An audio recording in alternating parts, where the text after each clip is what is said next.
Here we are with lot 25. This would be 10-4 spot boar pig. This would be a January boar pig. This would be a speak up loudmouth. So these would be pretty similar mating to like the 32 litters that we've sold there in the last sale, and then a gilt we had there earlier. So these guys' mom would have been the champion there at Fort Worth. Their mom been litter mate to the champion reserve at the Dixie National there in 2018. That's when their mom was champion at Fort Worth there in 2018.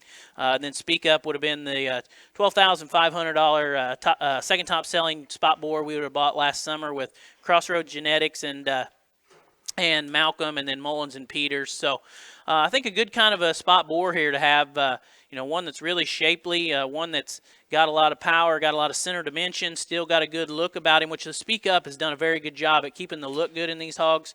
A boar pig that I think is certainly packing a lot of punch. I mean, that one's got some power, got some muscle, yet still correct. A bear that is probably right there at that transition stage. He's probably ready to be switched to a little lower protein feed.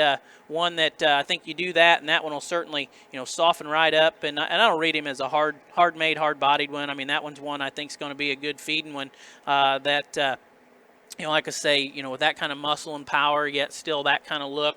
I think this one is probably a July pig. I mean, certainly, the way we can feed nowadays, I think possibly could get to Indy there or August, but I think this is probably a July pig. I think this is one maybe a lightweight there at the national shows, and then one that I think his best days are probably right there in the heart of July. So this would be 10-4, lot 25. This would be a spot boar pig. Speak Up, loudmouth.